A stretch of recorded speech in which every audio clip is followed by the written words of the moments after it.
దేవునికి స్తోత్రం, దేవునికి మహిమ కలుగును గాక. మరొక పర్యాయము చేరి వచ్చిన మీ అందరికీ పేరు పేరున ప్రత్యేక శుభాలు తెలియపరుస్తూ ఉపవాస దినాలలో ఆత్మీయమైన పాఠాలు ఎన్నిటినో నేర్చుకోవటానికి ప్రయత్నం చేద్దాం. ఈరోజు ఒక నైతికతను గురించి మీతో చెప్పాలని ఆశపడుతున్నాను. ఆత్మీయ జీవితాలు బలంగా ఉండడానికి వేదిక ఎలాంటిదంటే, మనం అనుకుంటాం మన సొంత నిర్వచనాలు మనకుంటూ ఉంటాయి. ఒక మొక్క బలంగా ఉండాలి, అది పుష్పించాలి, ఫలాలు కలిగి ఉండాలి అని అంటే దాని వేళ్ల వైపు చూడాలి, దాని వేళ్ల లోతైన అనుభవాలు చూడాలి, నీటి ఎద్దడిని చూడాలి, ఖనిజాలు చూడాలి, ఎరువును చూడాలి. అది ఎంత బలంగా ఉంటుందో పైన అంత ఫలాలు మనం చూడటానికి అవకాశం ఉంటుంది. ఈ లోకంలో దేవుడు క్రైస్తవ సమాజము లేక దేవుని బిడ్డలుగా చెప్పబడుతున్నటువంటి మనలను ఎలా నిర్మించాలి అని అనుకున్నాడంటే, ఆయన మనలను బలమైనటువంటి నైతిక వ్యవస్థగాని. ఒక ప్రశ్న వస్తుంది, మరి లోకంలో చాలా నైతిక సూత్రాలు ఉన్నాయి, నైతిక సిద్ధాంతాలు ఉన్నాయి. కొన్నిసార్లు మనం కూడా వింటూ ఉంటాం, ఏ మతమైనా బోధించేది ఒకటే అనేటువంటి ఒక ధోరణి వింటూ ఉంటాం. కానీ వాస్తవానికి దేవుని యొక్క నీతి లేకపోతే నైతిక అనేది ఎంత వ్యత్యాసవంతమైనది అని ఈరోజు పాఠంలో మనం నేర్చుకోబోతున్నాం. ఎందుకని అన్నట్లయితే, ఈరోజు లోకంలో మనం చూసినట్లయితే మానవాళిలో కొన్ని చెడ్డ అభిప్రాయాలు ఉన్నాయి. అదేమిటయా అంటే, మన క్రైస్తవ సమాజంలోనే భక్తి వేరు, మన నీతి లేకపోతే నైతికత వేరు అంట. కానీ దేవుని వాక్యం అలా చెప్పట్లేదు. రెండిటిని కూడా దేవుడు ఎక్కడ కూడా వేరుపరిచినట్టుగా మనం చూడట్లేదు. రెండిటిని దేవుడు మన నైతికతను, భక్తిని, విశ్వాసాన్ని ఏకపరిచారు, ఐక్యపరచు ఆత్మ. ఈరోజు ఒక ఆత్మీయమైనటువంటి ఒక వ్యక్తి, పరిశుద్ధాత్మ అనుభవం కలిగినటువంటి వ్యక్తి ఎలా ఉంటాడు? అతని ఫలాలే కదా అతను సూచించేయి. అతని ఫలాలు ఏమిటి అని అంటే, లోకంలో కొన్ని రకాల అభిప్రాయాలతో ఉన్నారు. ఈయన బలంగా బోధించగలడు గనక ఈయన ఆత్మీయుడు అనుకుంటే సరిపోదంటున్నారు ప్రభు. నువ్వు బలంగా బోధించగలిగిన వ్యక్తి అయినా కూడా నీలో నైతికత కూడా చాలా ముఖ్యం. ఈయన బాగా ప్రార్థించగలడు, నైతికత కూడా చాలా ముఖ్యమే. ఈయన భాషలు మాట్లాడగలడు, నైతికత కూడా చాలా ముఖ్యమే. రెండింటినీ కూడా ఎక్కడా వేరు చేయలేదు. ఎందుకు దేవుడు నిన్ను కోరుకున్నారు అంటే, నేను పరిపూర్ణుడిగా చేయటానికి, ఒక పర్ఫెక్షన్ నీలో తీసుకురావటానికే దేవుని ఎంపికలో నువ్వు ఉన్నావు. ఎందుకు పరిశుద్ధాత్మ వరాలు? నేను పరిపూర్ణమైనటువంటి రక్షణలో దేవుని వైపు నడిపించటానికే. ఏ ఆత్మీయ వరం తీసుకోండి, మరేదైనా తీసుకోండి, దేవుడు ఒక పరిపూర్ణతలోనికి నడిపించినప్పుడే అదే నిజమైనటువంటి దైవ కార్యం, అదే రక్షణ కార్యం, అదే భక్తి. మీరు ఏదైతే పేరు పెట్టండి. ఒక వ్యక్తి నేను ఆత్మీయంగా కట్టబడ్డాను, శరీర కార్యాలను జయించాను అని అన్నప్పుడు, అయితే దేవుని వాక్యాన్ని ఒకసారి మనం చూసినట్లయితే నైతికతకు, విశ్వాసము, భక్తికి ఉండేటటువంటి కారణాలను ప్రభు ఎలా వర్ణించారో చూస్తే, మత్తయి సువార్త 22వ అధ్యాయము, మనందరికీ సుపరిచితమైన మాట. మత్తయి సువార్త 22వ అధ్యాయము 37వ వచనం నుంచి మనం చూస్తే, 37, అందుకు ఆయన నీ పూర్ణ హృదయముతో, నీ పూర్ణాత్మతో, నీ పూర్ణ మనసుతో నీ దేవుడైన యెహోవాను ప్రభువును ప్రేమింపవలననేదే ఇది ముఖ్యమైనది మొదటి ఆజ్ఞ. ఇందువల్ల నీ పొరుగువాని ప్రేమింపవలననేది రెండవ ఆజ్ఞ దాని వంటిదే. ఈ రెండు ఆజ్ఞలు ధర్మశాస్త్రం అంతటికి ప్రవక్తలకు ఆధారమై ఉన్నవని అతనితో చెప్పాను. మీరు జాగ్రత్తగా గమనిస్తే రెండు ఆజ్ఞలను, రెండు తలంపులను ఏకపరిచారు ఇక్కడ. అంటే మనిషి దేవునితో సఖ్యత పడుతూనే, దేవుని ఆనందింప చేస్తూనే ఇతరుల విషయంలో కూడా అవరోధంగా ఉండకూడదు. చాలా మంది మనం చూస్తాం విశ్వాస జీవితాల్లో, తల్లిదండ్రులు బాధ పెట్టేవాడు భక్తిపరుడిగా చలామణి అవుతూ ఉంటాడు, బిడ్డలను బాధ పెట్టేవాడు దేవుని సన్నిధిలో అతడు ఆత్మీయుడిగా చలామణి అవుతూ ఉంటాడు. లేదా ఒక ఉద్యోగంలో ఉండేటువంటి ఒక వ్యక్తి, ఆ ఉద్యోగంలో అతను లంచాలు తీసుకుంటూ ఉంటాడు, కానీ అతడు ఆత్మీయంగా సంఘంలో పేరు ప్రఖ్యాతి కలిగిన వ్యక్తి. బహుశా వారి దృష్టిలో ఇది వేరే ప్రపంచం, ఇది వేరే ప్రపంచం అనుకుంటున్నారేమో. కానీ దేవుని నీతి ఈ రెండు కూడా ప్రభువారు అనొచ్చు కదా, అయ్యా ఎవరైతే నన్ను ఆత్మతో సత్యముతో ఆరాధిస్తారో, పూర్ణ బలంతో పూర్ణ ఆత్మతో ఆరాధిస్తారో అని అంటే సరిపోద్ది కదా. అలా అనలేదు. మరొక ఆజ్ఞని చెప్తున్నారు, నిన్ను వల్లే నీ పొరుగు వారిని ప్రేమించటం. ఇదే నైతికత, ఇదే నీతి. ఈ మధ్యకాలంలో హైదరాబాద్లో ఒక విపరీతమైనటువంటి ఒక సమాచారం వైరల్ అయింది. సహస్ర అనేటువంటి ఒక అమ్మాయిని ఒక అబ్బాయి చంపేశాడు. ఆ అబ్బాయి వయసు పట్టుమని 15 ఏళ్ళు లేవు. ఈ 15 ఏళ్ల కుర్రోడు ఏం జరిగిందయ్యా అంటే, ఆ పక్కింట్లో ఉండేటువంటి ఒక అమ్మాయి, తనకంటే చిన్న అమ్మాయిని, బహుశా 8th క్లాస్ ఎంతో చదువుతున్నట్టుంది, ఆ అమ్మాయిని మెడ మీద కత్తి తీసుకుని సుమారుగా ఒక 18-20 పోట్లు కూడా చంపేశాడు. చాలా కిరాతకంగా. చాలా వరకు తెలియలేదు. అంటే సమాజము విస్తుపోయే నిజం ఏంటంటే, ఆ మర్డర్ వెనక అతను అనుసరించినటువంటి స్ట్రాటజీ కొన్నిసార్లు సాధారణంగా హత్యలు లేకపోతే ఏదైనా హానికరమైన విషయాలు క్షణికావేశంలోనో లేకపోతే ఆర్గనైజ్డ్ అనుకోని విధంగా యాక్సిడెంటల్గా జరుగుతూ ఉంటాయి. కానీ ఆ విషయాన్ని ఆ కుర్రవాడు, 15 ఏళ్ల కుర్రవాడు ఎంత క్రిటికల్గా దాన్ని మేనేజ్ చేశాడంటే, ఒకనొక సమయంలో తండ్రే చంపాడు అనే విధంగా నమ్మబలికించే ప్రయత్నం చేశాడు. చంపేశాడు. ఆ గదిలోకి వెళ్ళాడు. మరి చెప్పింది ఎంతవరకు నిజమో చాలా మందికి కూడా నమ్మట్లేదు. కేవలం ఒక బ్యాట్ కోసం, క్రికెట్ ఆడే బ్యాట్ కోసం తీసుకురావడం కోసం అక్కడికి వెళ్ళినప్పుడు ఇంట్లో ఎవరూ లేరు, ఆ అమ్మాయి ఉంది. అక్కడ అమ్మాయి టీవీ చూస్తుంటే వెనక వైపు ఉన్న బ్యాట్ తీసుకుని వస్తుంటే ఈ లోపల వాళ్ళు చూశారు. ఆ అమ్మాయి చూసి పట్టుకుని నువ్వు తీసుకెళ్లొద్దని గట్టిగా గుంజేటటువంటి క్రమంలో అప్పటికే తను సిద్ధపాటు తెచ్చుకున్నటువంటి ఒక చాకుతో మెడ మీద పొడిచాడు. ఆ తర్వాత ఒకటి కాకుండా సుమారుగా 18-19 పోట్లు పొడిచాడు.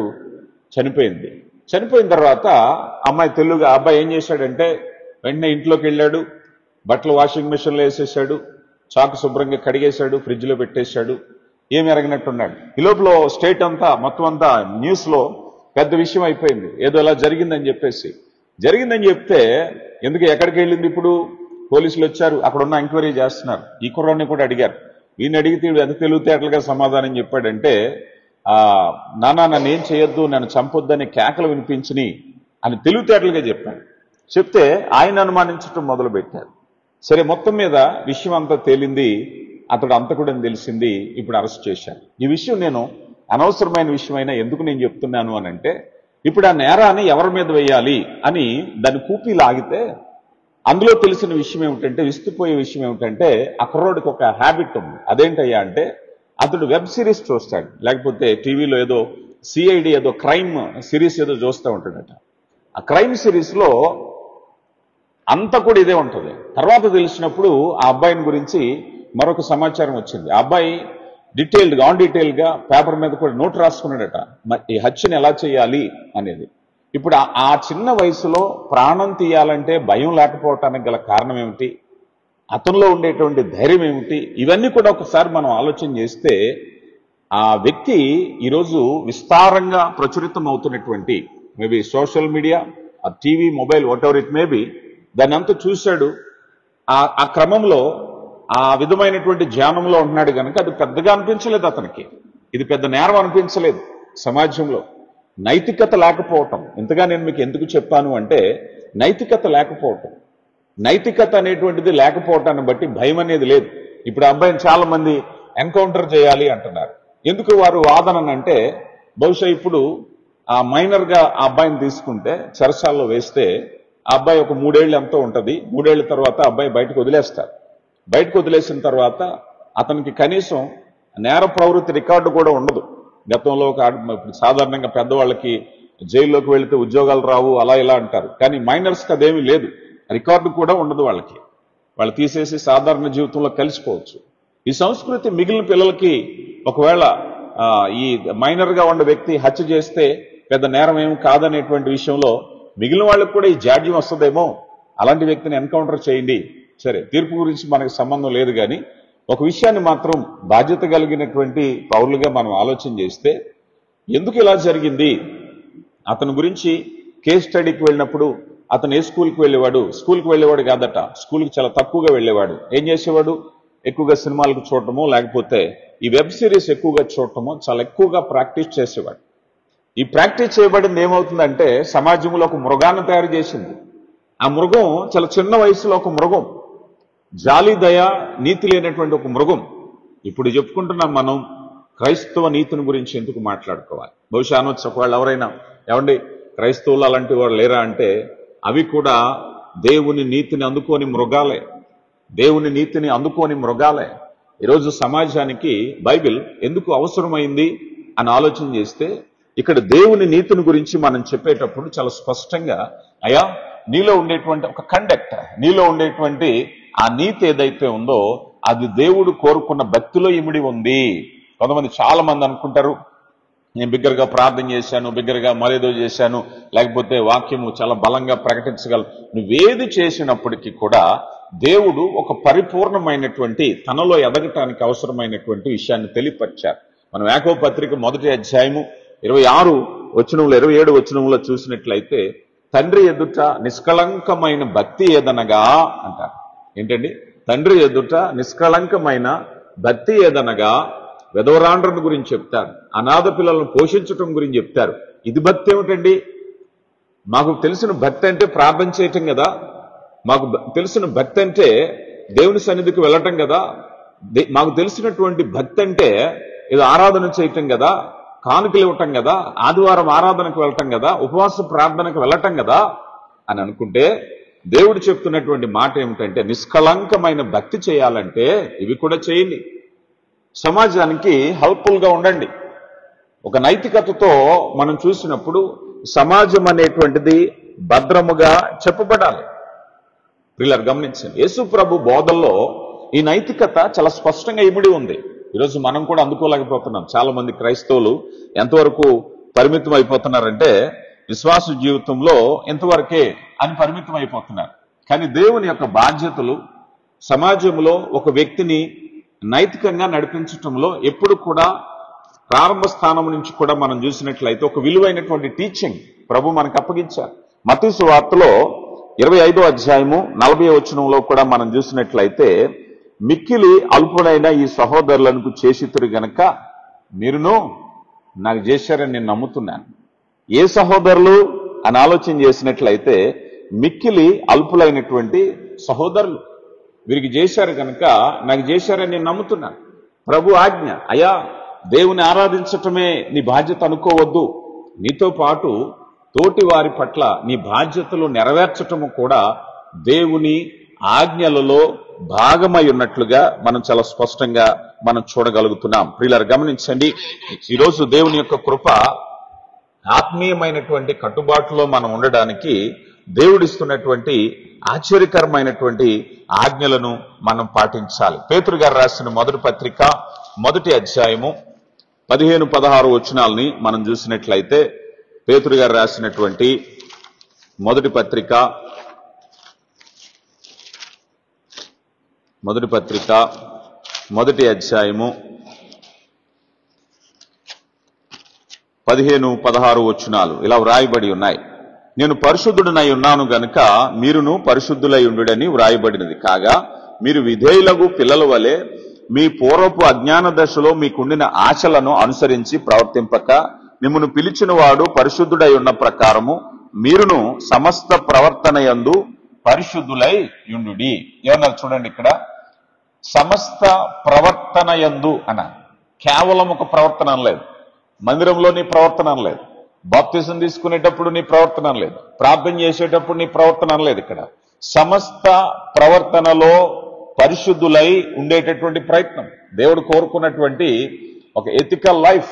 ఈరోజు నైతికంగా జీవితం కట్టబడటానికి దేవుని ఆజ్ఞలు కదా. మనలో చాలా మందికి భక్తి విశ్వాసం అనేది ఎంతవరకు నడిపిస్తుందంటే, నేను ఒక ఆత్మీయుడిగా కనిపించటానికి అనుకుంటారు, లేదా కొంతమంది దృష్టిలో నేను దీవించబడటానికి, లేకపోతే దేవుడిని ఆశీర్వదించటానికి అని అనుకుంటారు.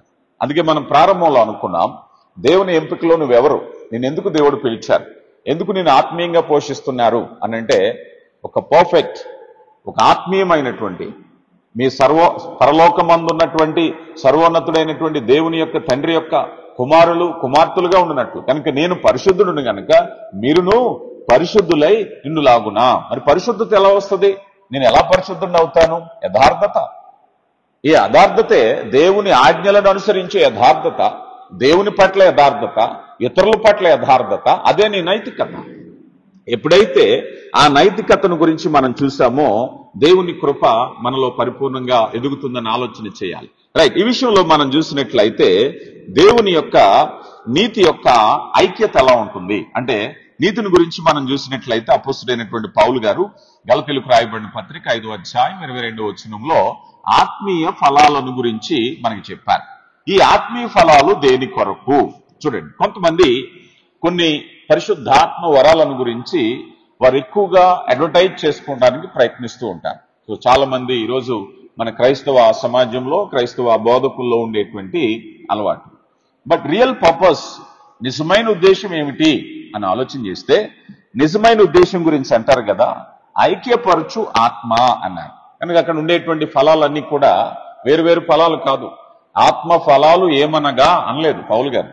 ఆత్మ ఫలము ఏమనగా, ఒకే ఫలం అన్ని రుచులు కలిగి ఉంటుంది కదా. మనకి సాధారణంగా ఒక్కొక్క రుచి కలిగిన పండు కావాలంటే ఒక్కొక్కటి తీసుకుంటాం. ఏమయ్యా, నీకు ఏదైనా తీపిగా ఉండే ఫ్రూట్ కావాలా, అయితే మ్యాంగో తీసుకో. అయ్యా, ఒకవేళ నీకు ఏదైనా పుల్లగా ఉండేటువంటిది కావాలా, నారింజ తీసుకో, ఉసిరి తీసుకో. సో రకరకాల టేస్ట్లు, ఏది కావాలంటే అది. కానీ ఆత్మఫలాల గురించి అలా చెప్పలేదు. ఆత్మఫలాల గురించి ఏమన్నారంటే, ఆత్మఫలం ఏమనగా ఒకే ఫలము, ఆ ఫలములో అన్ని రుచులు ఉండాలి కదా. మనలో కూడా చాలా మంది ఆత్మీయ జీవితాల్లో వాళ్ళకు ఉండేటువంటి అభిప్రాయం ఏంటంటే, అయ్యా ఆ వ్యక్తి అంతా ఉంటాడు కానీ కొద్ది కోపం ఎక్కువండి, అయితే ఆత్మఫలం లేదు. అన్ని లక్షణాలు ఉన్నాయి, ఒక రుచి, ఒక టేస్ట్ లేదా, అయితే ఆత్మఫలం లేదు కదా. అన్నీ కలిగినటువంటిది, ఐక్యపరిచేటటువంటిది అన్నారు. అయితే ఈ విషయం మనం చూసినట్లయితే దేవుని కృప వీటిని వేటిని కూడా మనం వేరుగా చూడటానికి అవకాశం లేదు. ఇవన్నీ కూడా ఐక్యమైనటువంటివే. అందుకే అన్నారు ఇక్కడ మనం చూసినట్లయితే, మనము దేవుని యొక్క కృపను క్రైస్తవ విశ్వాసానికి అన్వయించేటటువంటి ప్రయత్నం ఈరోజు దేని కొరకు ఐక్యపరిచేది. ఉదాహరణకు అనుకుందాం, మనం ఆత్మఫలాల్లో ప్రేమ అన్నారు. ప్రేమ అని పలికిన వెంటనే దేని కొరకు ఈ ప్రేమ? ఇతరులతో ఐక్యపరిచేటటువంటి ప్రేమ. శత్రువుని సైతము ప్రేమించే మనసు నీకున్నప్పుడు నీకు సమాజంలో శత్రువులు లేరు. ఈరోజు మనకు ఉండేటువంటి సాధారణమైనటువంటి అభిప్రాయం, మనల్ని ప్రేమించే వాళ్ళని ప్రేమించటం. యేసు ప్రభు వారు అంటున్నారు, ఒకవేళ నిన్ను ప్రేమించిన వారినే నువ్వు ప్రేమిస్తే అన్యుల కంటే నువ్వేం చేస్తున్నావు? అన్యుల కంటే నువ్వేం గొప్ప చేస్తున్నావు? నువ్వు లోకంలో ఉన్నది అదే కదా. అయితే దానిని అధిగమించి నైతికమైన వ్యక్తిగా మలచటానికి ప్రభు బోధలు ఎంతవరకు ఉపయోగకరమయ్యా అన్నట్లయితే, మిమ్మల్ని హింసించు వారి కొరకు ప్రార్థించుడి అన్నారు. మనల్ని ఎవరైతే హింసిస్తున్నారో, మనకి ఎవరైతే శత్రువులుగా ఉన్నారో వారిని ప్రేమించేటువంటిది. ఇది క్రైస్తవ నీతి. అదే ప్రారంభంలో అనుకున్నాం, ఏ మతమైనా ఒకటేనండి, ఏదైనా ఒకటేనండి. కానీ క్రైస్తవ నీతి లోకంలో ఉండేటువంటి అనేక నీతులుగా చెప్పబడే వాటికంటే ప్రత్యేకమైనది ఎందుకయ్యా అయిందన్నట్లయితే ఇదే నీతి కదా. ఒక వ్యక్తి ఎవరినైనా హత్య చేసినప్పుడు, ఆ వ్యక్తిని అడిగినప్పుడు అతను నైతికతను అతను సమర్థించుకుంటాడు. చంపబడిన వ్యక్తి ఎంత దుర్మార్గుడో, ఎంత హాని చేశాడో, ఏం చేశాడో నీకేం తెలుసు? పిల్లలు గమనించండి, ఇది మానవ నీతి, మానవ నీతి.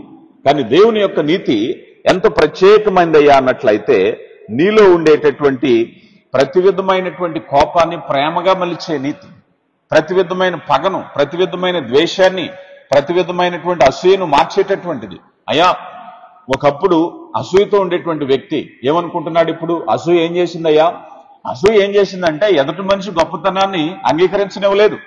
అంతే కదా. అసూయ చేసేటువంటి పెద్ద నష్టం ఏంటి చెప్పండి? చాలా మంది అసూయ పడ్డానికి గల కారణం, ఎదుటివారు మంచి బట్టలు వేసుకుంటే, ఎదుటివారు అభివృద్ధి చెందుతుంటే, ఎదుటివారికి ఉద్యోగం వస్తే, ఎదుటివారు మరొక రంగంలో అభివృద్ధి చెందుతుంటే లేనిపోయింది. కానీ దీని స్థానంలో దేవుడు పెట్టినటువంటి ప్రేమ ఏం చేస్తుందయ్యా అన్నట్లయితే, ఎదుటివారు మనకంటే గనులుగా ఎంచుకోమన్నా కదా. నీ సహోదరుడు నీకంటే గొప్పవాడని ఎంచుకునేటువంటి స్వభావం రావాలి, అభినందించే స్వభావం రావాలి, అప్రిషియేట్ చేసే స్వభావం రావాలి, ఆత్మఫలము చేసేటువంటి ప్రక్రియ, ఎథిక్స్. అలా వచ్చిన రోజు సమాజంలో గొడవలే లేవు కదా. ఈ మధ్యకాలంలో మనం చూస్తూ ఉన్నాం, చిన్న చిన్న గొడవలకి హత్యలు, లేకపోతే మరొకటి. ఏమయ్యా దేని కొరకు వచ్చింది? ఓన్లీ జెలస్, ఒక చిన్న జెలస్. ఆదికాండం 4వ అధ్యాయంలో అన్నదమ్ముల మధ్య వచ్చింది అదే. కయ్యను ఏబుల మధ్య వచ్చినటువంటి పెద్ద ఆస్తి తగాదాలు ఏమీ లేవు. పగలు కలహాలు ఏమీ లేవు. తమ్ముడు బలిని అంగీకరించబడింది, అన్న బలి అంగీకరించబడలేదు. అన్నయ్యకి జలస్ వచ్చింది, తమ్ముడు చంపేశాడంతే. చాలా చోట్ల కుటుంబాల్లో చూస్తాం. ఏమిటి ఆస్తి తగాదాలు ఏమున్నాయి? ఏమీ లేవండి, వాళ్ళ మధ్య తగాదాలు ఏమీ లేవండి. ఏదో ఒక అసూయ అంతే. ఒక చిన్న అసూయ బయలుదేరింది, అది పెద్ద జగడం అయిపోయింది, అది కక్షలైపోయింది. అందుకే ప్రభువారు చెప్పేది ఏమిటంటే, దేవుడిచ్చేటటువంటి నైతికత దేని కొరకయ్యా అంటే, ఈ నైతికత ఐక్యపరచటానికి. ఈరోజు రకరకాల రాడికల్ సంస్థలు ఉంటాయి, విప్లవ సమాజాలు ఉంటాయి. వాళ్ళు చాలా వరకు విప్లవం చేయటం, లేకపోతే ఇంకా పరిభాషలో చెప్పాలంటే చట్టాన్ని వారి చేతిలోకి తీసుకుని వారే శిక్షించేటటువంటి ప్రయత్నం చేస్తారు. వారిని మనం అడిగినప్పుడు, అయ్యా మీరెందుకు వారిని శిక్షిస్తున్నారంటే, ప్రభుత్వము శిక్షించలేదు గనక మేమే అధికారంలో తీసుకున్నాం, అది మాకు న్యాయం అనిపించింది. అది వాళ్ళ ఎథిక్స్, అది వాళ్ళ నీతి అనుకుంటున్నారు. అది అందరికీ ఆమోదయోగ్యం అవుతుందా? కొంతమందికి అవుతుంది, కొంతమందికి లేదు కదా. అందుకే కొన్ని సంస్థలు పోరాడేటప్పుడు, ఉగ్రవాద సంస్థలు లాంటివి కావచ్చు, లేకపోతే మరి ఇతర సంస్థలు కావచ్చు, అది లోకానికి చాలా మందికి అదొక పెద్ద నేరంగా కనబడుతుంటే వాళ్ళు ఏమనుకుంటున్నారంటే, మేము చేసేది కరెక్టే, మేము చేసేది మా వరకు న్యాయమే. అంటే నీతి అనేటువంటిది, నైతిక అనేటువంటిది మనిషికి మారిపోయేది కాదు ఇది కదా. మనిషికి మారిపోయేది కాదు ఇది.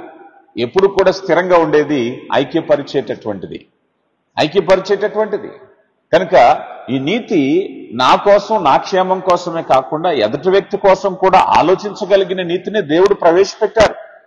ఈరోజు క్రైస్తవ నీతిని గురించి మనం చెప్పుకునేటప్పుడు తెలుసుకోవాల్సిన విషయం. అందుకే ఈ క్రైస్తవ నీతి ఎలాంటిదయ్యా అన్నట్లయితే ఐక్యపరిచేటటువంటిది. చూడండి, అపోస్తుల కార్యగ్రంథము 5వ అధ్యాయము 29వ వచనాన్ని మనం చూస్తే, అపోస్తుల కార్యగ్రంథము 5వ అధ్యాయము 29వ వచనంలో, అందుకు పేతురును అపోస్తులను, మనుషులకు కాదు దేవునికే మేము లోబడవలను కదా. గమనించాలి, ఒకవేళ వ్యక్తులు వారి స్వార్థ ప్రయోజనాలతో వారి అభిప్రాయాలు చెప్తూ ఉంటారు.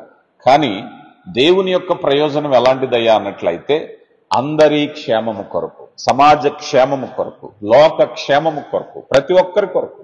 పిల్లలు గమనించండి. ఇక రెండవదిగా చూస్తే దేవుని నీతి సూత్రాలు ఎలాంటివయ్యా అంటే, మీకు ఒక మాట చెప్తాను, ఇవి స్థిరమైనవి. మొదటిగా మనం చూసాం, ఆ దేవుని ఐక్యపరిచేటటువంటిది నైతికత. రెండవది, ఇది స్థిరమైనది అంటే చేంజ్లెస్. ఉదాహరణకు మీకు చెప్తాను, పూర్వం ఎవరైనా టీచర్స్ ముందు విద్యార్థి నిలవబడినప్పుడు చేతులు కట్టుకోకపోతే కొట్టిన దెబ్బలు, బెత్తంతో దెబ్బలు కొట్టిన పరిస్థితులు నాకు తెలుసు. Right are wrong? ఒకవేళ పొరపాటున ఎక్కడైనా ఆ టీచర్ ముందు ఏ కాలు మీద కాలు వేసుకుని ఉంటే రోజంతా మోకాళ్ళు వేయించిన రోజులు మనకు తెలుసు. కానీ ఇప్పుడు పరిస్థితి అలా కాదు. కాలు మీద కాలు వేసుకుని మాట్లాడడం ఇట్స్ ఎ కంఫర్ట్. డిసొబీడియన్స్ ఏం కాదు. ఇప్పుడు మీరు ఎప్పుడైనా చూడండి, పెద్దవాళ్ళ మీద చిన్నవాళ్ళు కూడా కాలు మీద కాలు వేసుకుని కూర్చోవడం ఇట్స్ ఎ కంఫర్ట్ అంతే. చాలా వరకు అది తప్పేం కాదు. అది ఒకప్పుడు ఆ టీచర్ ముందు చేతులు ఇలాగా బిగబట్టుకుని ఉండాలి ఎంతసేపు అయినా సరే. ఇప్పుడు నేను చాలా మంది చూశాను, వాళ్ళు చాలా ఫ్రీగా టీచర్స్తో మాట్లాడడం. అంటే టీచర్సే డెవలప్ చేస్తున్నారు వాళ్ళల్లో. గౌరవం మాట అలాగుండి నువ్వు బిడియంతో ఉంటే, ఫ్రీగా ఉండకపోతే టీచర్ దగ్గర నుంచి సబ్జెక్ట్ నువ్వు నేర్చుకోలేవు కనుక ఫీల్ ఫ్రీ, బికేమ్ ఫ్రెండ్స్. అన్యోన్యత ఉండాలి. అవునంటారా కాదంటారా? ఇందుకు ముందు పాస్టర్ గారిని చూస్తే అక్కడి నుంచి అలా పారిపోయేవాళ్ళు మా చిన్నప్పుడు. ఇప్పుడు అలాంటిది లేదనుకోండి. పాస్టర్ గారిని చూసి కాలం చేంజ్ అవుతుంది. అవునంటారా కాదంటారా? యంగ్స్టర్స్ సైతం పాస్టర్ గారిని నిలబెట్టి ప్రశ్నలు అడగటం, అంటే ఎదిరించటం అనేది కొన్ని చోట్ల ఫ్యాషన్ అయిపోయింది. సో దానిని సమర్థించటం అని చెప్పట్లేదు. అంటే ఇది కాలంతో జరిగేటటువంటి మార్పులు. ఉదాహరణకి ఒకప్పుడు కొన్ని విషయాల్లో ఆ స్త్రీలే కావచ్చు, పురుషులే కావచ్చు, ఒకప్పుడు వేసుకునేటువంటి అలాంటి బట్టలు అనుకుందాం. ఇప్పుడు పెద్దవాళ్ళు అయిన వారు చూడొచ్చు, ఇప్పుడు వేసుకునే పిల్లలు మీ చిన్నతనంలో అలాంటి బట్టలు వేసుకుంటే మీ తల్లిదండ్రులు ఏమని ఉండేవారు? డెఫినెట్లీ పనిష్ చేసేవారు. అవునా కాదా? చాలా మాటలు అనేవారు. కానీ ఇప్పుడు కాలం మారింది, ఎవరిని కాదంటాక లేదు. కానీ నైతికత అలా ఉండదట. నైతికత అలా ఉండదు. అవునంటారా కాదంటారా? దేవుని నైతికతను స్థిరపరిచారు. సమాజంలో పరిస్థితులు మారిపోయినాయి. ఇప్పుడు ఎవరైనా ఇద్దరు ఆడపిల్లలు వచ్చి మేమిద్దరం పెళ్లి చేసుకుంటున్నాం అంటే ప్రభుత్వం అంగీకరించవలసిందే. ప్రభుత్వ చట్టాలు అలా మారిపోయినాయి. ఒకప్పుడు అది నేరం. ఇద్దరు పురుషులు వచ్చి అయ్యా మేమిద్దరం పెళ్లి చేసుకుంటున్నాం అంటే చేయవలసిందే సమాజం. చట్టాలు మారిపోయినాయి. ఒకప్పుడు పరిస్థితులు లేవు. అంటే ఒకప్పుడు అది నేరం అయింది, ఇప్పుడేమో కామన్ అయిపోయింది. అవునంటారా కాదంటారా? ఒకప్పుడు నేరం అది, ఇప్పుడు కామన్. ఇందాకన్నాను ఆ పిల్లల బిహేవియర్స్ లో, టీచర్స్ దగ్గర, పేరెంట్స్ దగ్గర వారికి ఉండేటువంటి బిహేవియర్స్ అన్ని కూడా మారిపోయినాయి. ఆ ప్రత్యేకమైనటువంటి పరిస్థితులు వచ్చేసినాయి. కారణం ఏమిటంటే కాలంతో పాటు అప్డేట్ అవుతున్నారో మరేటో. కానీ ఇంతగా ఎందుకు చెప్తున్నామంటే దేవుని యొక్క నీతి అలా మార్పు చెందటానికి అవకాశం లేదు. దేవుని నీతట ఎప్పుడు కూడా స్థిరమైనదే. చూడండి, పేతురు గారు రాసినటువంటి మొదటి పత్రిక,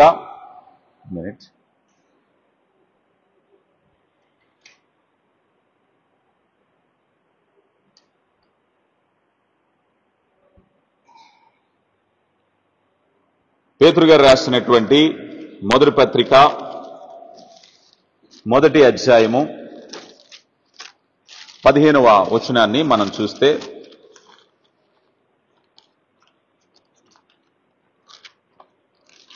మొదటి పత్రిక 1వ అధ్యాయము 15వ వచనం, నేను పరిశుద్ధుడినై ఉన్నాను కనుక మీరును పరిశుద్ధులై ఉండని వ్రాయబడి ఉన్నది కాగా, మీరు విధేయులకు పిల్లలై మీ పూర్వపు అజ్ఞాన దశలో మీకుండిన ఆశలను అనుసరించి ప్రవర్తింపక మిమ్మల్ని పిలిచిన వాడు అన్నారు.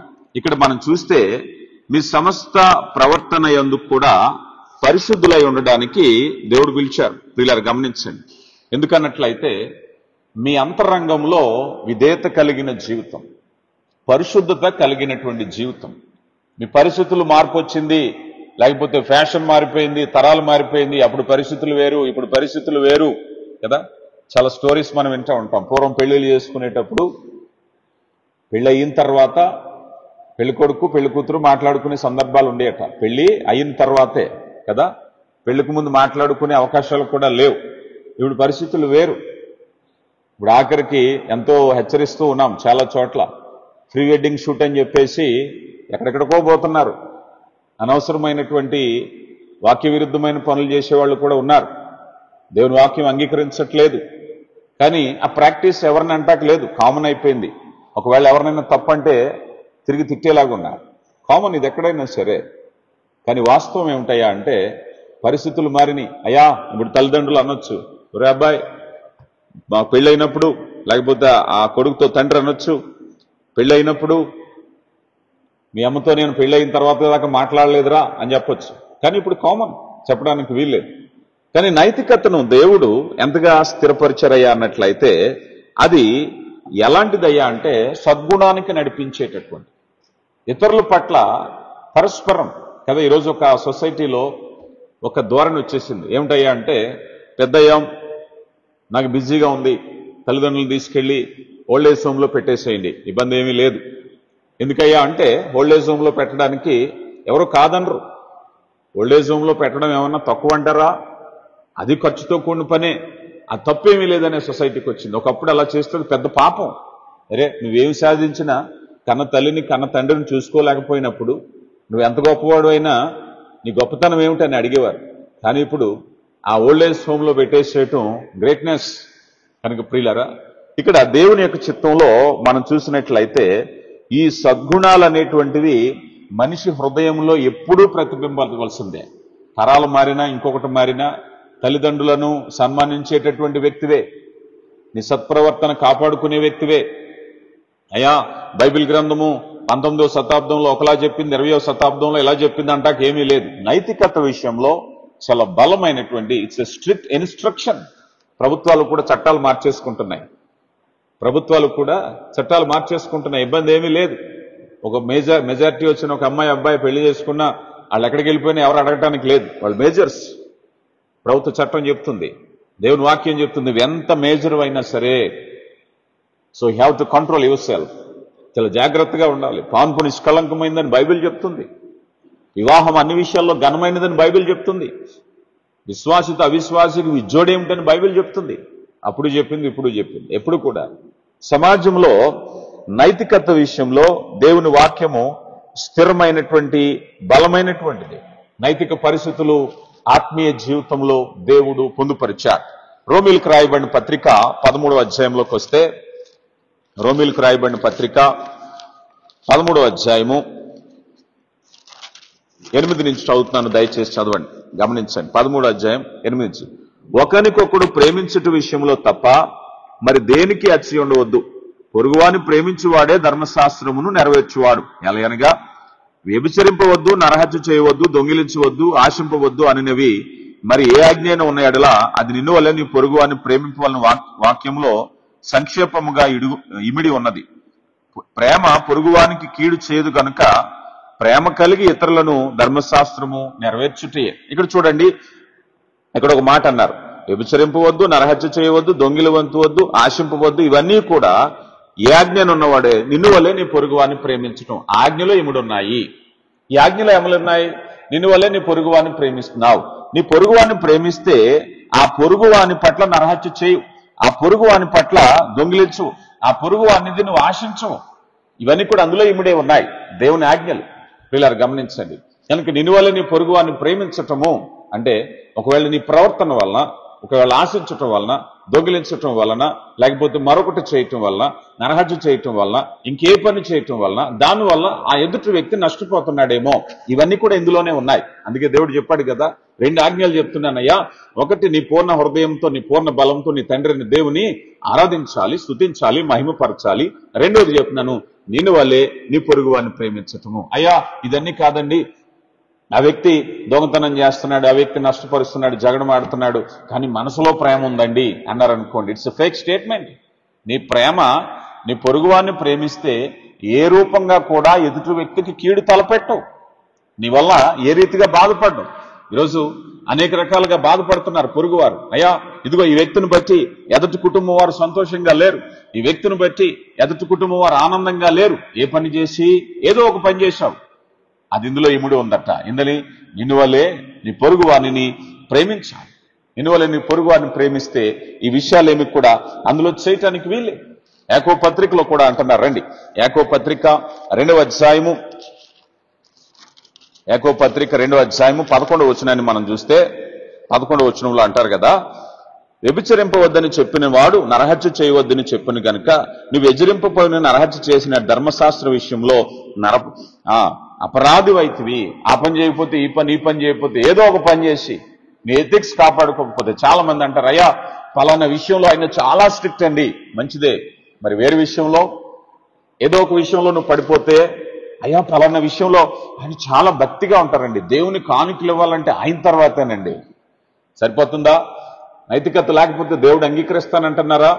గమనించండి, ఈరోజు లోకానికి కావలసినటువంటి నైతికతను బైబిల్ అనాదిగా తెలియపరుస్తూనే ఉంది. దేవుడిచ్చేటటువంటి ఆజ్ఞలు ఎంత శ్రేష్టమైనవి అన్నట్లయితే వీటిని ఆయన స్థిరపరిచాడు. వివాహంలో నైతికత ఉండాలన్నారు. పిల్లలు గమనించండి, మనం ఎప్పుడైతే మనం చూసామో వివాహ విషయంలో నైతికత, అయ్యా వివాహం అనేటువంటిది వాక్యానుసారంగా జరగాలి కదా అంటే దేవుడు అందులో ఒక నైతిక నీతిని ఏర్పాటు చేశారు. చూడండి, పేతురు గారు రాసినటువంటి మొదటి పత్రిక 3వ అధ్యాయము 7వ వచనంలో, అటువల్లనే పురుషులారా జీవమను కృపావరములో మీ భార్యలు మీతో పాలువారై ఉన్నారని ఎరుగక ఎక్కువ బలహీన ఘటమని భార్యను సన్మానించి మీ ప్రార్థనలకు ఆటంకము కలుగుకున్నట్లు జ్ఞానముతో వారిని కాపురం చేయండి. ఏం చేయాలి? అయా జ్ఞానమును కృపావర విషయంలో, జీవమను కృపావర విషయంలో స్త్రీలు పాలిభాగస్తులు. ఈరోజు మనం చూద్దాం, లోకంలో ఎందులో రిజర్వేషన్ ఉన్నా లేకపోయినా, ఎందులో ఎక్కువ తక్కువైనా నీ నీతిని బట్టి నువ్వు పరలోకం వెళ్తావు. ఎవరికి చెప్పారు ఈ మాట? స్త్రీలకా పురుషులకా? ఎవరికి చెప్పాలి? స్త్రీలకా పురుషులకా? పరలోకంలో ఎంట్రన్స్ ఎవరికి? అందరికీ ఈక్వల్. ఒకవేళ నీ భార్య నువ్వు హింసిస్తున్నావేమో, స్టిల్ ఆమె పరలోకంలో ఎలిజిబుల్. నీ భార్య నువ్వు తక్కువగా చూస్తున్నావేమో, ఒకవేళ ఎవరైనా సరే, భార్య అయినా భర్త అయినా, జీవమను కృపావర విషయంలో వారి పాలిభాగస్తులు. డెఫినెట్ రిజర్వేషన్ ఉంది అక్కడ వాళ్ళకి కదా. మనకి పురుషులకి ఎక్కువ సీట్లు ఉన్నాయండి పరలోకంలో, స్త్రీలకు తక్కువ ఉన్నాయంటే చెప్పడానికి ఏం లేదు.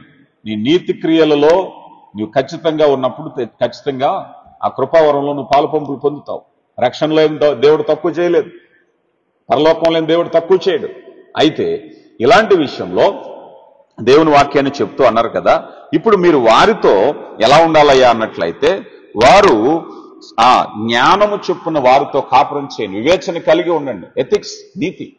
ఈరోజు చాలా కుటుంబాల్లో భార్య భర్తల మధ్య అందాల గురించి విమర్శలు, కట్న కానుకల గురించి విమర్శలు, చదువుల గురించి, వాళ్ళ బ్యాక్గ్రౌండ్స్ గురించి, ఆఖరికి వీళ్ళు ఎక్కడే ఉంటారు, ఎక్కడో పలానా మీ తండ్రి ఎలాంటి వాడు, మీ అమ్మ ఎలాంటి వాళ్ళు, అక్కడ ఎలా బ్రతికారు, వాళ్ళ జీవనోపాధి విధి, ఇవన్నీ అనవసరం.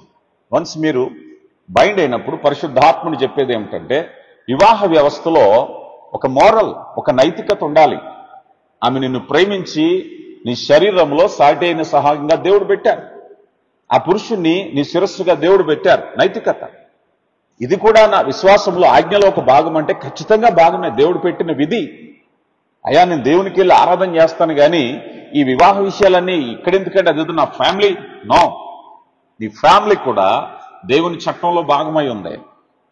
నీ ఫ్యామిలీ దేవుని చట్టంలో భాగమై ఉంది. చాలా మంది అనుకుంటారు ఈ దేవుని చట్టంలో దేవుని గురించినటువంటి ప్రార్థన, వాక్యము, ఆరాధన, కానుకలు, మరేదో ప్రభు బల్ల ఎంతవరకే అనుకుంటారు. కానీ దేవుడు ఈ నీతిని ఎంతవరకు చేశారయ్యా అన్నట్లయితే వివాహాన్ని చట్టం చేశారు. ఇంకా నేను మీకు చెప్తాను చూడండి. ఒకసారి పిలిపిలకు రాయబడిన పత్రికలోకి వద్దాం. పిలిపిలకు రాయబడిన పత్రిక 4వ అధ్యాయము 8వ వచనాన్ని మనం చూస్తే, 4వ అధ్యాయము 8వ వచనంలో, మెట్టుకు సహోదరులారా, ఏ యోగ్యతైనను మెప్పైనను ఉండిన ఎడల ఏవి సత్యమైనవో, ఏవి మాన్యమైనవో, ఏవి న్యాయమైనవో, ఏవి పవిత్రమైనవో, ఏవి రమ్యమైనవో, ఏవి ఖ్యాతి కలిగినవో వాటి మీద ధ్యానముంచుకొనుడి అన్నారు. ఇక్కడ మనం చూసినట్లయితే ఆలోచన అంటే ధ్యానముంచుకొనుడి, ఆలోచించండి. ఆలోచన ప్రక్రియను కూడా దేవుడు ఒక నైతిక వ్యవస్థలో ఏర్పాటు చేశారు. ఇక్కడ ఏమంటున్నారు, అయ్యా మెట్టుకు సహోదరులారా, ఏవి యోగ్యతైనను మెప్పైన ఉండిన ఎడల ఏవి సత్యమైనవో, ఏవి మాన్యమైనవో, ఏవి న్యాయమైనవో, ఏవి పవిత్రమైనవో. డాక్టర్స్ చెప్తూ ఉంటారయ్యా ఆలోచించటానికి కూడా ఎనర్జీ, ఆలోచించటానికి కూడా మన శరీరంలో ఎనర్జీ ఉపయోగపడాలి. అంటే నీ విశ్వాసము, నీ భక్తికి నీ ఎనర్జీని ఉపయోగించాలి, కూడా ఎనర్జీని ఉపయోగించాలా? ఎస్, ఆలోచించాలి, నీ మనస్సును పెట్టాలి, ఆరాధించటానికి నీ హృదయాన్ని కుమ్మరించాలి. ఏదో నోటికొచ్చిన 4 పాటలు నో, నీ హృదయం ఏకీభవించకపోతే ఏవి సత్యమైనవో, ఏవి ఖ్యాతి కలిగినవో, ఏవి రమ్యమైనవో దృష్టి పెట్టాలి కదా. వాక్యం వినడానికి ఏం చేయాలయ్యా? ఆయన ఏదో చెప్తాడు, నీ మనసును ఉపయోగించాలి. నీ మనసును ఉపయోగించే ప్రక్రియ. ఆ వాక్యము చెప్పబడుతున్నప్పుడు నీ జీవితానికి అన్వయించుకోవాలి, పరిస్థితుల గురించి తలపోసుకోవాలి, దేవుని గొప్పతనాన్ని, దేవుని మార్గాలను, దేవుని ఆశ్చర్యకార్యాలను తలపోసుకోవాలి. దాన్ని ధ్యానించటము అన్నారు. నీ వాక్యమును దివారాత్రములు ధ్యానించువాడు ధన్యుడు. అందుకని ఈ ప్రక్రియ అంతా కూడా హృదయంలో జరగాలి అని అంటే దేవుని వాక్యం చెప్పేది ఏమిటంటే ఆలోచించటం అనేటువంటి ప్రక్రియ నైతికంగా ఉండాలి. ఇది ఎంతవరకు వెళ్తుందయ్యా అంటే, ఇప్పుడు నేను ఆలోచిస్తున్నాను ఒక విషయం గురించి. చాలాసార్లు ఆలోచనలకు అడ్డుకట్టలేదు. చాలా మంది అంటారు, అయ్యా ఆ సమయంలో నా చేతిలో గన్నలేదు కానీ లేదా కాల్చేద్దనండి వాడిని అంటారా లేదా? ఆలోచన. సో నీ కంట్రోల్లో లేనటువంటి ఆలోచన, అదే నైతికత. అయ్యా నువ్వు ఆలోచించటం కూడా దేని గురించి? ఏవి సత్యమైనవో. ఎదటివాడిని పొడి చేయటం అనేది అన్యాయం కనుక దాన్ని ఆలోచించొద్దు. ప్రభు చెప్పిన మాట అది. ప్రభు చెప్పిన మాట ఏమిటంటే, ఏవి సత్యమైనవో వాటి మీద దృష్టి ఇచ్చాయా. ఎదుటివాడి మీద కోపము, పగ, లేకపోతే ద్వేషము, లేకపోతే వ్యామోహము, చాలా రకాల ఆలోచనలు ఎవరికీ తెలియదు కదా. So it's my fantasy. చాలా మంది అంటారు ఇట్స్ మై డ్రీమ్. చాలా మంది, అబ్బాయ్ నువ్వు ఫాంటసీలో బ్రతుకుతున్నావు, నువ్వు బయటకు రా. జరగని విషయాలను జరిగినట్టుగా మనసులో ఆలోచించుకుని ఊహల్లో బ్రతుకుంటదే. ఇందాక మనం చెప్పుకున్నాం సహస్ర అనేటువంటి అమ్మాయి విషయంలో. వాడు ఎంత కాలము చెడ్డ విషయాల గురించి ఆలోచన చేశాడు. వాక్యం చెప్పి తెలుసా చాలా స్పష్టంగా, ఏవి సత్యమైనవో, ఏవి రమ్యమైనవో, ఏవి ఖ్యాతి కలిగినవో వాటి మీద దృష్టించమంటే వాడు దేని మీద దృష్టించాడు? సిఐడి ప్రోగ్రామ్ మీద దృష్టించాడు. వాడు దేని మీద దృష్టించాడు? వెబ్ సిరీస్ మీద దృష్టించాడు. 24 hours అదే ప్రాక్టీస్. ఈరోజు చాలా మంది యువత, చాలా మంది నువ్వు ఆలోచనే కదా అనుకుంటున్నావు. దేవుడు చెప్తున్నారు, ఏవి సత్యమైనవో, ఏవి ఖ్యాతి కలిగినవో, ఏవి రమ్యమైనవో వాటి మీద ధ్యాస ఉంచండి అయ్యా. ఆలోచించండి. లోకంలో ఈరోజు టెంపరీ ప్లెజర్స్, తాత్కాలికమైన ఆనందాల్లో మనిషి దృష్టి పెట్టుకుని అసలైనటువంటి దేవుని కృపను మర్చిపోతుంటే దేవుని వాక్యం తెలియపరిచేంటో తెలుసా? ఒకసారి ఆలోచన చేయి, ఒకసారి ఆలోచన చేయి. ఏవి సత్యమైనవో దేవుని వాక్యాన్ని గురించి ఆలోచన చేసేవాళ్ళు లేరు. యోహాను సువార్త 17:17 నీ వాక్యమే సత్యము. సత్యం గురించి ఎవరు ఆలోచిస్తున్నారు చెప్పండి? ఇప్పుడు గంటలు గంటలు టైం తీసుకుంటారు, రాత్రులు నిద్ర లేకుండా మొబైల్తో ఉంటారు, రీల్స్తో ఆ స్క్రోలింగ్ చేసుకుంటూ కూర్చుంటే గంటలు ఉత్తినే గడిచిపోతున్నాయి. దీనివల్ల ఏమొచ్చేది? ఈ మధ్య చాలా మంది దాని గురించి ఆలోచించేటువంటి సైకాలజిస్టులు చెప్తున్నారు, దానివల్ల వచ్చేటువంటి ఆ రీల్స్ స్క్రోల్ చేసుకుంటూ చూడటం అంట ఎంతటి ప్రమాదం అంటే ఆల్కహాల్ కంటే ఎక్కువ ప్రమాదం, ఎక్కువ మనిషి ఎడిక్ట్ అయిపోతున్నాడట.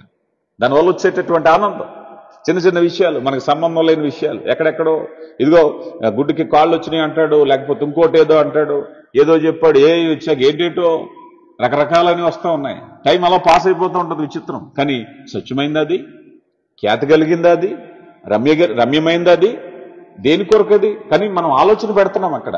నీ ఆలోచన కూడా దేవుడు ఏం చెప్తున్నారంటే దానిని కూడా నైతికతను జోడించాడు. మనసులో అనుకుని నువ్వు ఆలోచించేటప్పుడు తప్పిది, నా దేవుని చిత్తానికి వ్యతిరేకం. నీ మనసులో తలంపు పుట్టేటప్పుడే నువ్వు ఆలోచన చేయి. కీర్తనకారుడు అంటారు కదా, నా స్వాభిప్రాయం కంటే నేను నీ ఆజ్ఞను అంగీకరించానయ్యా. నా స్వాభిప్రాయం ఒకటి వస్తుంది. మనిషి ఆడేమైపోయినా వాడిని హింసించాలో, తిట్టాలో, కొట్టాలో, అది సంపాదించుకోవాలో అని ప్రయత్నం చేస్తాను. కానీ దేవుని వాక్యం దేవుని వాక్యంలో భక్తుడు అంటున్నాడు, నా సొంత అభిప్రాయాన్ని పక్కన పెట్టి అయ్యా నీ ఆజ్ఞను చూశాను. అది ఆలోచన. ఏవి సత్యమైనవో ఆలోచన చెయ్యి.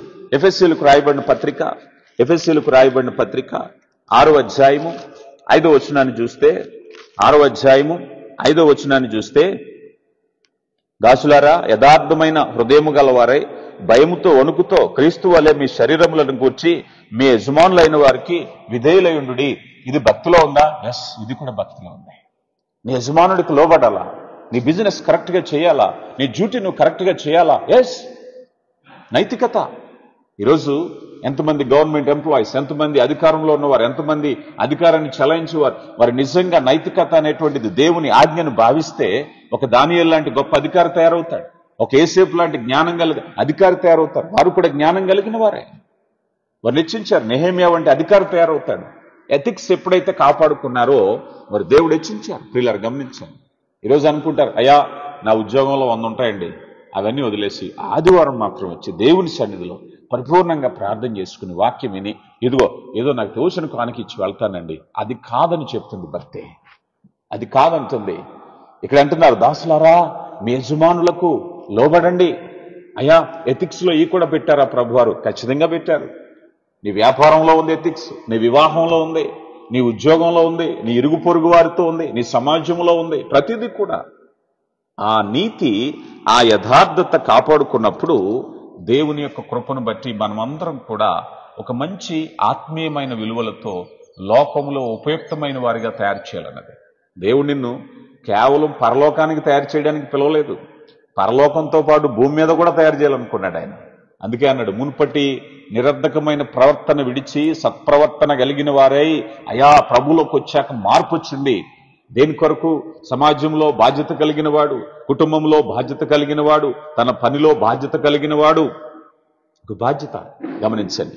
ఇలాంటి బాధ్యతను గురించి మనం చూసినట్లయితే ఇక్కడ సరైనటువంటి దేవుని చిత్తాన్ని మనం పరిశీలన చేసినప్పుడు ఇక్కడ దేవుని కృపను బట్టి మనం తెలుసుకునేది ఏమిటయ్యా అన్నట్లయితే దేవుని ఆజ్ఞలు మానవాళి కొరకైనటువంటిది. అందుకే మనం ఇర్మియా గ్రంథం 29వ అధ్యాయం 11వ వచనంలో ఆయన ఆజ్ఞల గురించి అంటారు కదా, నా ఆజ్ఞలు దేనికై అంటే రాబోయే కాలానికి మేలుకరమైనవే.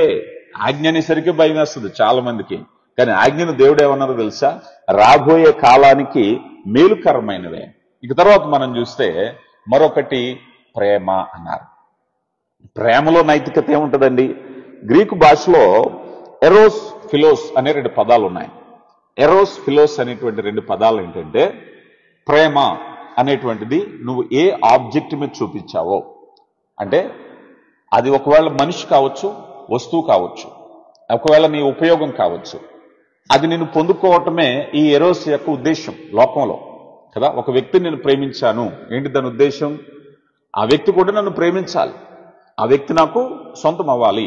లేదు, ఒక వస్తువును ప్రేమించాను, అది ఒక వస్త్రమా, అది చీర, లేకపోతే ఏదైనా గోల్డా, లేకపోతే ఇంకొకటా, లేకపోతే మొబైలా, నేను అది ప్రేమించాను అంటే అది నాకు ఉండాలని. అంతే కదా.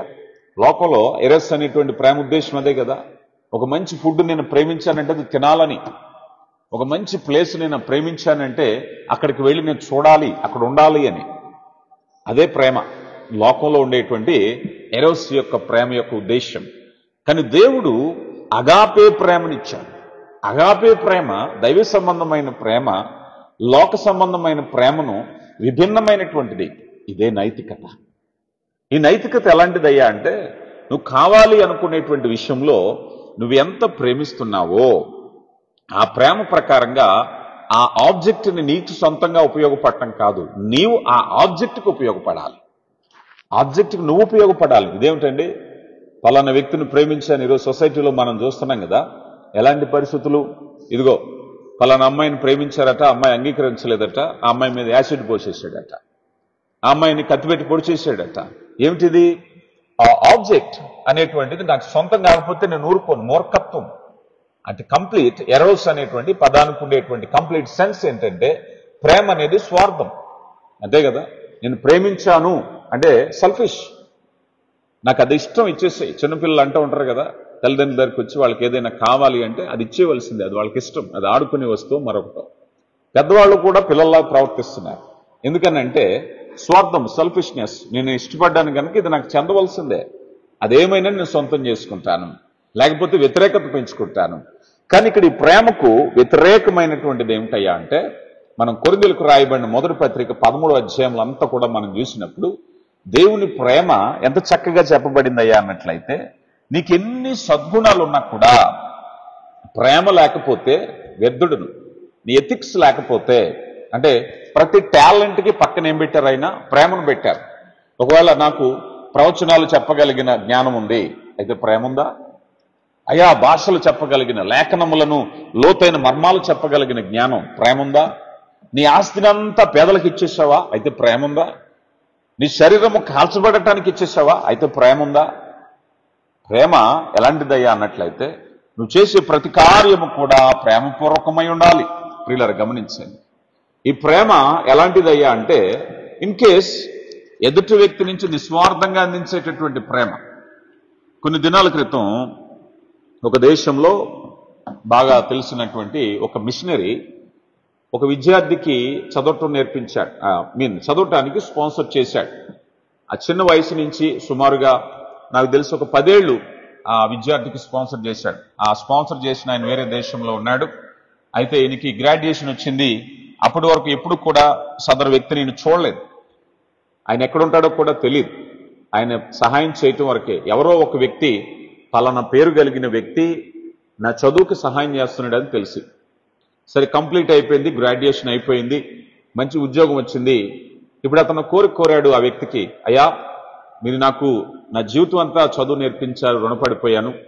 ఇప్పుడు మీరు ఎక్కడున్నారో నేను వచ్చి కనీసం కృతజ్ఞతగా మిమ్మల్ని కలిసి మీకు బహుమానం అందించాలి, మీ ఎదుట నేను నమస్కరించాలనుకుంటున్నాను అని రాస్తే, ఆ స్పాన్సర్ రాసినటువంటి రిప్లై ఏంటో తెలుసా? దట్స్ ఎనఫ్, ఇంతవరకు చాలు, నేను చేయగలిగింది నేను చేశాను. ఇప్పుడు నువ్వు చేయగలిగింది ఏంటంటే నీలాంటి ఒకరికి అలాంటి సర్వీస్. నన్ను చూడవలసిన పని లేదు, ఎందుకంటే నేను చేయగలిగిన సహాయం నీకు చేశాను. నీలో కలగవలసింది ఏమిటంటే కృతజ్ఞత. ఏమిటంటే నువ్వు నాకు చెప్పే థ్యాంక్స్ కాదు, మరలా సొసైటీలో నీ వంటి ఒక వ్యక్తికి చెప్పటమే రియల్ గ్రాటిట్యూడ్. కనుక నువ్వు ఆ పని చేయి, రియల్ లవ్ చేసేటువంటి పని అదే. కనుక దేవుని ప్రేమ, అయ్యా మీరు నాకు సహాయం చేశారు కనుక మీకు దండేస్తాను, సాల్వ్ వేస్తాను, మీ పేరు ఫ్లెక్స్లో వేస్తాను, స్టేజ్ మీదకి పిలిచి నేను గౌరవిస్తానంటే తిరస్కరించాడు. నా పని మానేసే. ఎందుకంటే నీవు కూడా నాలాంటి మనసును కలగాలి. ప్రేమకుండేటువంటి గుణం అదే. ప్రేమకుండేటువంటి ఎథిక్స్ ఏమిటయ్యా అంటే, ఎదుటి వ్యక్తి క్షేమాన్ని కోరటం. యేసు ప్రభు వారు హింసింపబడుతున్నారు, గాయపరచబడుతున్నారు, కొట్టబడుతున్నారు. ప్రేమకు నిర్వచనం ఆయన చెప్తున్నారు, తండ్రి వీరేమి చేయుచున్నారు, వీరెరుగురు గనక వీరిని క్షమించు. That's love. అదే అగాపే ప్రేమ. ఏ స్థితిలో ఉన్న ప్రేమ. ఈ అగాపే ప్రేమ ఎక్కడ అప్లై అవుతుందండి అని అంటే, చాలా వరకు స్త్రీ పురుషుల మధ్య ఉండేటువంటి ప్రేమను ప్రస్తుత ప్రపంచంలో ఒక శృంగారభరితమైన ప్రేమగా మలిచారు. కానీ ప్రేమ త్యాగాన్ని చూపించేది. మనం ఎఫెసీ పత్రిక 5వ అధ్యాయంలో భార్య భర్తల గురించి చెప్పేటప్పుడు అప్పుడు ఒక మాట అంటారు కదా, ఆ సంఘమును క్రీస్తు ప్రభు ఎంతగా ప్రేమించారంటే అది కళంకమైనను మొలటైనను మరి ఏదైనను లేక తాను కొరకు అర్పించుకున్నాడు. అంటే దాని పర్ఫెక్షన్ లోనికి నడిపించటానికి ఈ యేసు ప్రభు వారు రక్తాన్ని చెందించారు. ఇప్పుడు మన ప్రేమ ఎలాంటిది? మన ప్రేమ ఎలాంటిదంటే అర్హత ఉండి అందం ఉండి అన్ని ఉంటే ప్రేమిస్తాను.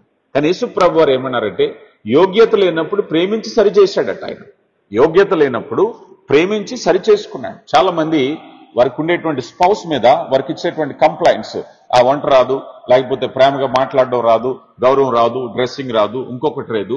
కానీ ప్రేమ ఏం చేస్తుందంటే లేని దానిని కల్పించటానికే దేవుడు నీకు ఇచ్చాడు. So what ever it may be, నీ స్పౌస్ మీద నీ కంప్లైంట్ ఏదైనా, దేవుని ప్రేమ ఎలాంటిదయ్యా అంటే అగాపే ప్రేమ ఏంటంటే త్యాగం లేనిది. ఇప్పుడు యేసు ప్రభు వారు మనల్ని ప్రేమించినప్పుడు ఒక మాట చెప్పబడుతుంది రోమిలకు రాయబడిన పత్రికలో, మనం ఇకను పాపులమై ఉండగానే క్రీస్తు యుక్త కాలమున మన కొరకు మరణించారు. అంటే అందరూ పరిశుద్ధుల కొరకు ప్రభు సిలువేయబడలేదు. ఆయన సిలువేయబడిందే ఎవరు కూడా అపరాధముల చేత చచ్చినటువంటి స్థితిలో, మురికి కోపంలో ఉన్న స్థితిలో ఆయన మనల్ని ప్రేమించారు. అది దైవికమైన ప్రేమ. యేసు ప్రభు చెప్పే ప్రేమదే. నువ్వు చూపించే ప్రేమ, మనకెవరికైనా ఒక బహుమానం ఇవ్వాలంటే మనకు ఒక పారామీటర్స్ ఉంటాయి. మనం ఏదైనా ఎవరికైనా భోజనం పెట్టాలంటే మనకు కొన్ని పారామీటర్స్ ఉంటాయి. ఎవరికైనా విందుకు పిలవాలి అంటే మనకు కొన్ని పారామీటర్స్ ఉంటాయి. ఎందుకని? వాళ్ళు మనల్ని పిలిచారా, వాళ్ళకి అర్థమైంది. కానీ దేవుని ప్రేమ చెప్పేది ఏమిటయ్యా అంటే వీటికి ఉన్నతమైనటువంటి ప్రేమ, నిన్ను హింసించే వారి కొరకు ప్రేమించటం అనే ప్రేమ. నిజంగా అలాంటి ప్రేమ ఉంటే లోకంలో కక్షలు లేవు, కార్పణ్యాలు లేవు, వ్యతిరేకత లేవు, ఈర్ష్యలు లేవు, ద్వేషాలు లేవు.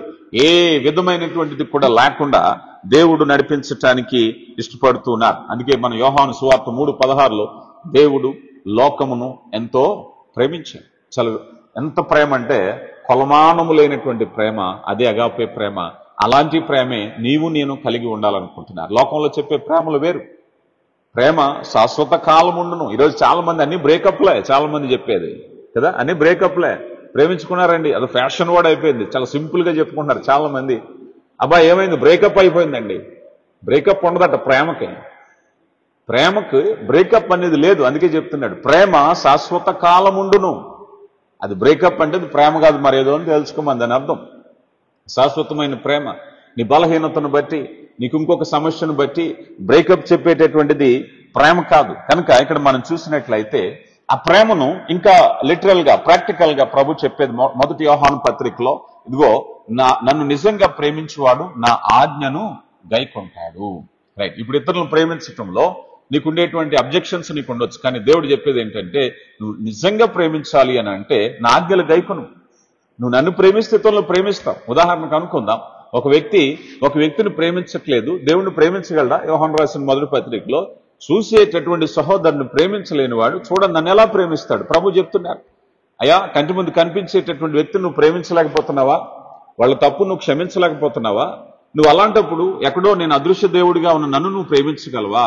కళ్ళ ముందు కనిపించేటువంటి ఆ వ్యక్తి కనబడుతున్నాడు, మేబీ నీ నైబర్, లేకపోతే ఎవరైనా నీ రిలేషన్, నీ friend, what ever it maybe, ఎవరైనా ఆ వ్యక్తిని నువ్వు ప్రేమించకుండా రోజు రోజు మనసులో ద్వేషాన్ని పెంచుకుని, పగను పెంచుకుని, కోపాన్ని పెంచుకుని సొసైటీలో ఇలాంటి విషపూరితమైన పరిస్థితుల్లో దేవుడు చెప్పేది ఏంటో తెలుసా? నువ్వు ఎవరినైతే ద్వేషిస్తున్నావో ఆ వ్యక్తినే ప్రేమించు, ఆ వ్యక్తి కొరకే ప్రార్థించు. ఏమన్నా ఆషామాషి అండి మానవ సైకాలజీకి ఇది? మానవ సైకాలజీ ఎలాంటిదో తెలుసు కదా. పెడితే పెళ్లి కోరతాడట, అవునా కదా? పెడితే పెళ్లి కోరతాడు. ఒకవేళ కనుక తేడా వచ్చిందనుకో ఇక అన్ని అభాండాలు వేయడు. కానీ దేవుని ప్రేమ ఏం చెప్తుందంటే వన్స్ అలాంటి ఆలోచన వస్తే కమ్ టు ద ప్రాక్టీస్, ప్రార్థించడం మొదలుపెట్టు. ఇంక శత్రుత్వం ఏముంటది? 24 గంటల్లో మనిషి మీద ద్వేషము లేకపోతే చెడు ఆలోచనలతో ఉండేటప్పుడు ఒక అరగంట ప్రార్థన చేసాం అనుకో ఆ మనిషి గురించి, ఇక మనసులో ద్వేషానికి స్థానం లేదు, శత్రుత్వం లేదు, పగ లేదు. దేవుడు ఏం నివారించాలనుకుంటున్నాడు తెలుసా? నైతికత ద్వారా, సమాజంలో కాదు, ముందు నీ హృదయంలో ఉండేటువంటి ఆ చెడును తొలగించాలనుకుంటున్నాడు. సో అప్పుడు నీకు ఎవరో శత్రువులు కాదు, నువ్వు ఎవరికి శత్రువు కాదు. దేవుని ప్రేమ ప్రియులారు గమనించండి. కనుక ఇక్కడ మనం చూసినప్పుడు నైతికత విషయంలో మనం చూసినట్లయితే దేవుడిచ్చేటటువంటి ముఖ్యమైనటువంటి ఉద్దేశం ఏమిటయ్యా అన్నట్లయితే హృదయము, మనసు అనేటువంటిది ప్రేమతో నింపబడాలి. ఇక తర్వాత మనం చూసినట్లయితే విధేయత.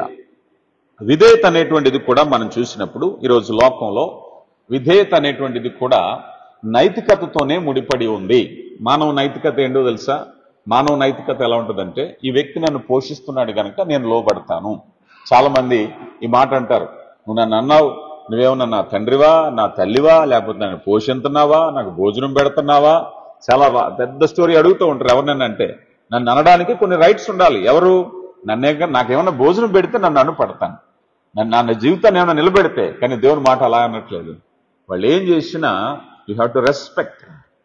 గౌరవించవలసిన వ్యక్తికి నువ్వు గౌరవించవలసిందే.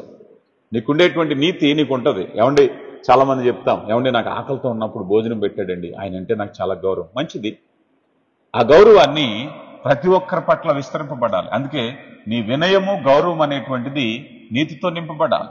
ఈరోజు చాలా మంది తల్లిదండ్రుల మీద వ్యతిరేకత ఉన్నారు కదా. తల్లిదండ్రుల మీద చాలా కోపంగా ఉంటారు. తల్లి మీద కోపం, తండ్రి మీద కోపం. దేని కొరకు అబ్బాయి కోపం అని అంటే, ఆ తల్లి ఆ బిడ్డను ఎంత పోషించిందో, ఎంత నడిపించిందో, తర్వాత పరిస్థితులు, కుటుంబ పరిస్థితులను బట్టి ఏ మాటలు వచ్చినాయో, ఆస్తి పెంపకాలు ఏమొచ్చినాయో, పెంపకాల్లో తేడాలు ఏమొచ్చినాయో, కానీ స్టిల్ ఆమె నీ కన్న తల్లి, నీ గర్భంలో మోసిన తల్లి. చాలా మంది తల్లితో మాట్లాడకపోవడానికి గల కారణం ఏమిటంటే, నా తల్లి నాకు చేసిన అన్యాయం అని మొదలెడతారు. నిన్ను కనడమే మొదటి అన్యాయం కదా.